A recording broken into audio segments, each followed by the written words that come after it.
Cameras were rolling live when Cynthia Erivo began reading a fan letter. Her voice broke at the third paragraph, and she dropped the cards on the desk and walked off stage. Jimmy Fallon and 300 audience members watched in shock.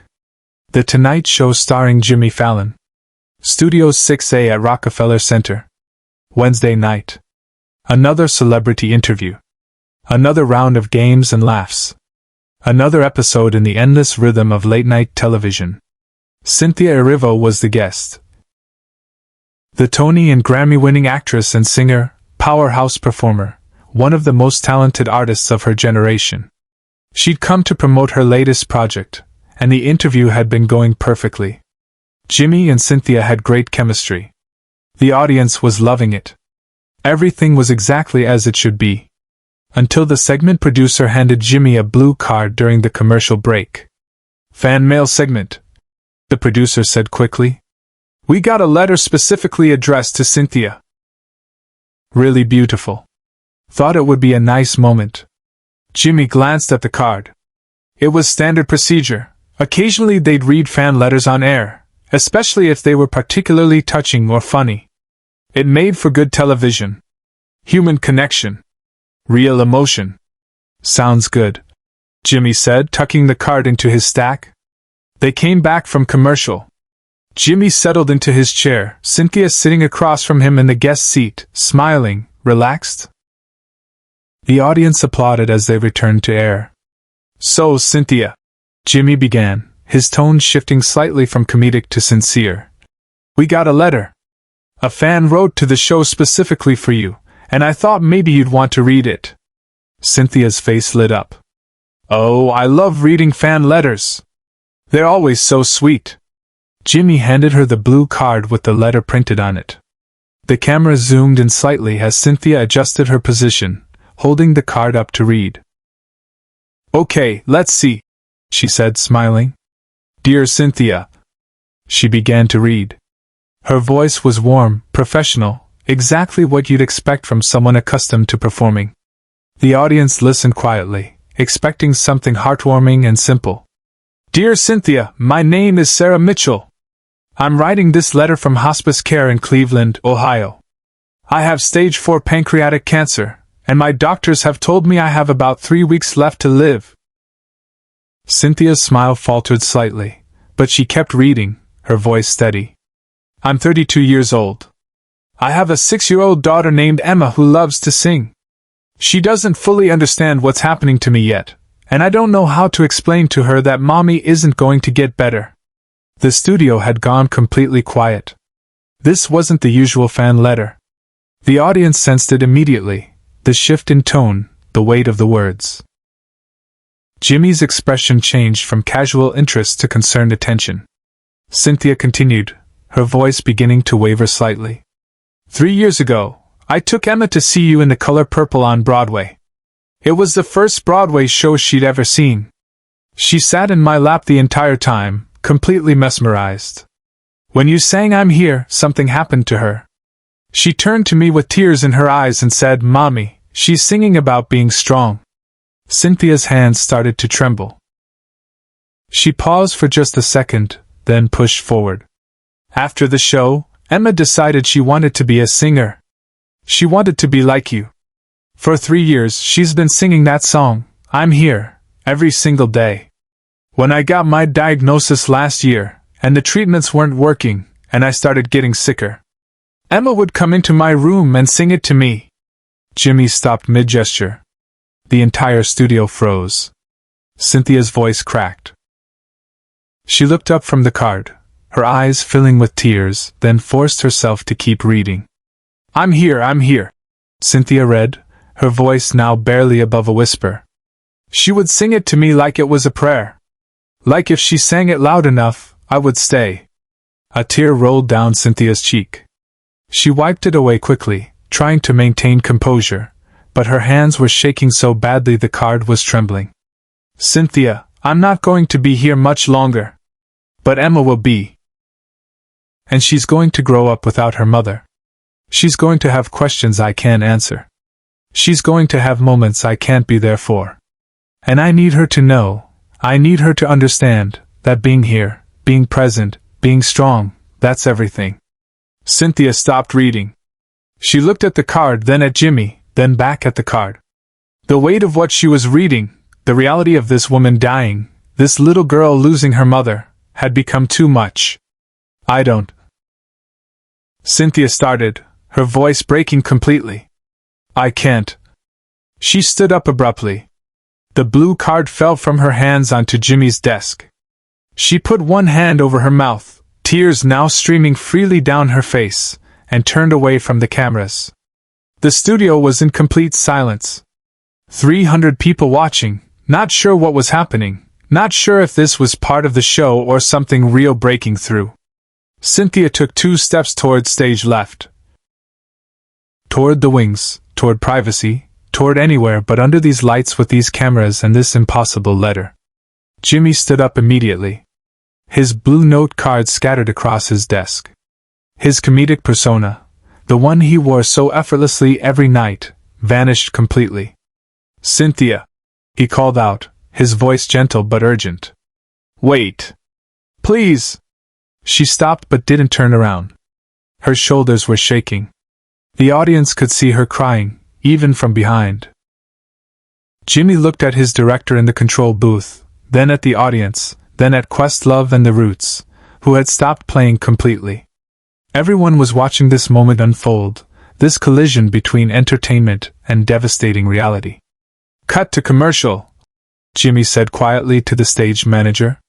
We're live to tape, the stage manager whispered back. We can't just. I don't care, Jimmy interrupted, his voice firm. Give us a minute. Please.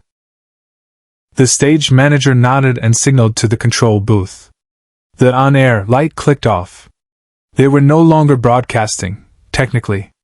The cameras kept rolling, but they'd cut the feed momentarily. Jimmy walked across the stage to where Cynthia stood with her back to everyone. He didn't rush. He didn't perform. He just walked like a human being approaching another human being in pain. Hey, he said softly when he reached her. I'm so sorry. I didn't know the letter was going to be. I mean, they told me it was a fan letter, but I had no idea. It's not your fault. Cynthia managed, still not turning around, wiping at her face with both hands. It's just, that little girl. She's 6 years old, Jimmy. She's going to lose her mother, and she's been singing my song to her like it can save her. I know, Jimmy said quietly. I know. Subscribe and leave a comment, because the most powerful part of this story is still ahead. Behind them, the audience sat in absolute silence. Some were crying. Most were simply watching, bearing witness to something they'd never expected to see on a late-night comedy show. Jimmy gently touched Cynthia's shoulder. Can you finish it? The letter? Cynthia shook her head. I don't think I can. Okay. Then I'll finish it. Is that okay? She turned to look at him, mascara streaked, tears still falling. You'd do that? Of course. They walked back to the desk together. The cameras were still rolling. The feed was still off. But everyone in that studio understood they were witnessing something real. Jimmy picked up the blue card from where it had fallen on his desk. Cynthia sat back down in the guest chair, tissues in her hands, trying to compose herself. Folks, Jimmy said, addressing the studio audience directly, I'm going to finish reading this letter. And I need you all to know that what you're seeing right now, this is real. This isn't a bit. This isn't part of the show. This is just life, happening in front of us. He looked down at the card and continued reading where Cynthia had stopped. I'm writing this letter because I have one request. When I'm gone, I've arranged for Emma to receive a video message from me, something she can watch when she's older, when she can understand. But Cynthia, if there's any way, if there's any possibility, could you record something for her too? Just a few words. Just enough to let her know that the song she's been singing means something. That being here, being present and strong and brave, that's what matters. Jimmy's own voice was starting to crack now. He paused, cleared his throat, and pushed forward. You've already given my daughter so much. You've given her a voice. You've given her strength she doesn't even know she has yet. But if you could give her one more thing. Just a message, just a moment where you tell her that her mother was right, that being here is everything, then maybe when I'm gone, she'll understand what I was trying to teach her all along. Jimmy looked up at Cynthia, who was crying openly now, no longer trying to hide it. The letter's signed, Jimmy said quietly. Sarah Mitchell, Cleveland, Ohio. She included her hospice contact information. Cynthia put her hands over her face and sobbed. Not the polite crying of someone trying to maintain composure on television. Real body-shaking sobs. The audience started crying with her. Jimmy's eyes were glistening. Behind the scenes, Fallon made a decision that defied every producer's expectation. Jimmy set the card down carefully on his desk. He looked at his senior producer in the wings and made a gesture, a simple nod that communicated everything. The producer understood immediately and pulled out his phone. "Cynthia," Jimmy said, his voice steady despite the emotion. "We're going to do something right now. We're going to call that hospice. We're going to see if Sarah is able to take a call. And if she is, you're going to talk to her. Right here. Right now." Cynthia looked up, her face streaked with tears. "What?" "You heard me. We're calling her. And you're going to tell her that yes, you'll record something for Emma. You're going to tell her that her daughter has a mother who loved her enough to write this letter. And you're going to let Sarah know that she's not alone. That we see her. That she matters." "Jimmy, Cynthia's voice broke again. "I don't know what to say to her." "You'll know," Jimmy said simply. "When you hear her voice, you'll know." The producer came onto stage with a phone. The studio was still in that suspended state. Off-air technically, but cameras rolling, audience present, everyone holding their breath. Jimmy took the phone and dialed the number from the letter. He put it on speaker and set it on his desk. It rang twice. Then a weak voice answered. "Hello? Hi, is this Sarah Mitchell?" Jimmy asked, his voice gentle. "Yes, who is this?" "Sarah, my name is Jimmy Fallon. I'm calling from The Tonight Show. I'm here with Cynthia Erivo. We just read your letter on air." There was a long pause. Then Sarah's voice, barely a whisper. "Oh my God! You read it?" "We did," Jimmy said. "And Cynthia wants to talk to you."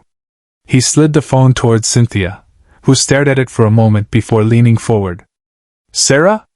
Cynthia's voice was thick with emotion. "Cynthia Erivo?" Sarah sounded like she couldn't believe what was happening. "I can't. I don't. I'm sorry, I'm on a lot of medication. I don't know if I'm dreaming."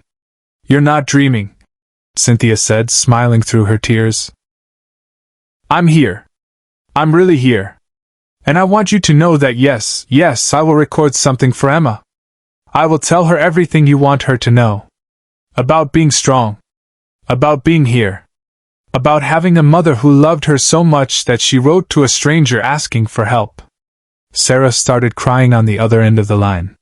The sound was heartbreaking, weak, exhausted, but full of relief. "Thank you," Sarah whispered. "Thank you. She talks about you every day. She wants to be just like you. And I want her to know. I want her to understand that I tried. That I stayed as long as I could. She'll know," Cynthia said firmly. "I promise you she'll know. Because I'm going to tell her. And every time she sings that song, every time she says I'm here, she'll remember that you were here too. For as long as you possibly could be." The studio audience was openly weeping now. Jimmy had tears streaming down his face. The Roots had tears. The cameraman had tears. Everyone in that building was crying. But this is the moment no one in the studio, and no one watching at home, ever saw coming. "Sarah," Cynthia said, her voice stronger now. "I want Emma to hear something. Right now. Can you put me on speaker? Is Emma there?" She's in the room with me. She's asleep in the chair beside my bed." "Wake her up," Cynthia said gently. "Please." They heard rustling. Then Sarah's weak voice. Emma, honey. Wake up. Someone wants to talk to you. A small, sleepy voice. Mommy? Emma, Cynthia said, her voice full of warmth. My name is Cynthia. Your mommy told me you like to sing.